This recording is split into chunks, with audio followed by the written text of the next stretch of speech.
रहे निशानेबाज और मैं हूं आपके साथ। आज सवाल अरावली का है, वही अरावली जिसे बचाने के लिए सुप्रीम कोर्ट ने बड़ा फैसला सुनाया है। लेकिन यही फैसला अब देश के 4 राज्यों में टेंशन की वजह बन गया है। आखिर अरावली पर आगे क्या होने वाला है और क्यों पर्यावरणविद इसे आने वाले खतरे का संकेत मान रहे हैं, देखिए इस खास रिपोर्ट में। अरावली पर्वतमाला भारत की सबसे प्राचीन पर्वत श्रृंखला, गुजरात से शुरू होकर राजस्थान, हरियाणा और दिल्ली तक करीब 690 किलोमीटर में फैली ये पहाड़ियां सिर्फ पत्थर नहीं है, बल्कि उत्तर भारत की जलवायु, पानी और जीवन रेखा भी है। लेकिन अब अरावली को लेकर सुप्रीम कोर्ट के हालिया फैसले ने एक नई बहस छेड़ दी है। दरअसल सुप्रीम कोर्ट ने केंद्र सरकार के उस प्रस्ताव को स्वीकार कर लिया है जिसमें अरावली पर्वतमाला की परिभाषा तय की गई है।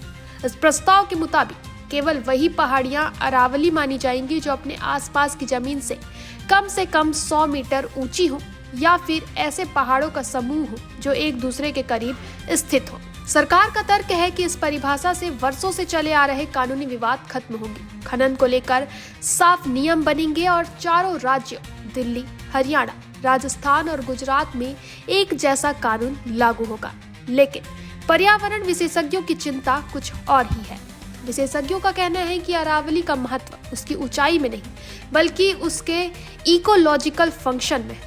अरावली की छोटी छोटी पहाड़ियां और पथरीली संरचनाएं बारिश के पानी को जमीन के भीतर धीरे धीरे रिसने देती है। यही प्रक्रिया दिल्ली एनसीआर, अलवर, गुरुग्राम, फरीदाबाद और राजस्थान के कई हिस्सों में भूजल को जिंदा रखती है।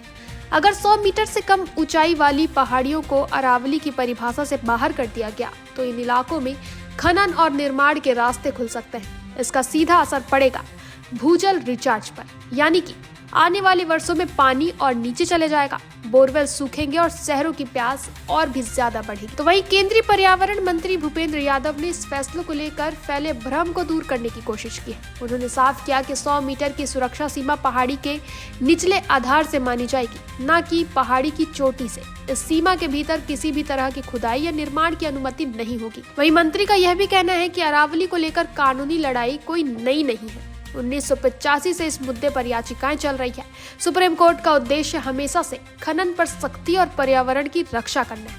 लेकिन सवाल ये है कि क्या केवल एक तकनीकी परिभाषा से अरावली बच पाएगी? पर्यावरणविद चेतावनी दे रहे हैं कि अरावली सिर्फ जल संरक्षण तक सीमित नहीं है। यह पर्वतमाला थार रेगिस्तान को पूर्व की ओर बढ़ने से रोकने वाली दीवार की तरह काम करती है। अगर अरावली कमजोर हुई तो मरुस्थलीकरण बढ़ेगा, धूल भरी आंधियां तेज होंगी और दिल्ली एनसीआर में गर्मी और प्रदूषण और जानलेवा हो सकता है। वैज्ञानिक अध्ययनों से पहले ही यह सामने आ चुका है कि अरावली में अवैध खनन और कटाई के कारण कई क्षेत्रों में जलस्तर तेजी से गिरा है। अब डर ये है कि नई परिभाषा कहीं इस नुकसान को वैध न बना दे। तो वहीं सुप्रीम कोर्ट ने केंद्र सरकार को यह भी निर्देश दिया कि अरावली क्षेत्र का डिटेल मैपिंग किया जाए और एक स्पष्ट मैनेजमेंट प्लान तैयार हो जिसमें यह तय हो कि कहां खनन हो सकता है और कहां पूरी तरह प्रतिबंध रहेगा। चारों राज्यों को एक जैसी परिभाषा अपनाने का निर्देश इसलिए दिया गया है ताकि कोई राज्य ढीले नियमों का फायदा न उठा सके। लेकिन पर्यावरण कार्यकर्ता मांग कर रहे हैं कि परिभाषा केवल ऊंचाई नहीं बल्कि इकोलॉजिकल रोल के आधार पर तय हो। कुल मिलाकर सुप्रीम कोर्ट का फैसला कानून की स्पष्टता की दिशा में एक कदम जरूर है, लेकिन पर्यावरण के नजरिए से यह एक नई बहस और नए खतरे भी लेकर आया है। आने वाले दिनों में सरकार की मैपिंग नियम और जमीनी अमल यह तय करेगा कि अरावली बचेगी या धीरे धीरे नक्शे से मिटती चली जाएगी।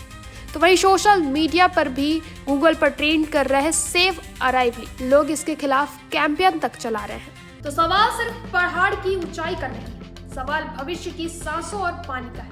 अरावली अगर कमजोर पड़ी तो असर सिर्फ 4 राज्यों पर नहीं, पूरे उत्तर भारत पर पड़ेगा। अब देखना यह है कि सरकार और सिस्टम विकास और पर्यावरण के बीच संतुलन बना पाती है या फिर नहीं। बहरहाल फिलहाल के लिए इतना ही। आगे के अपडेट्स के लिए बने रहें निशानेबाज पर।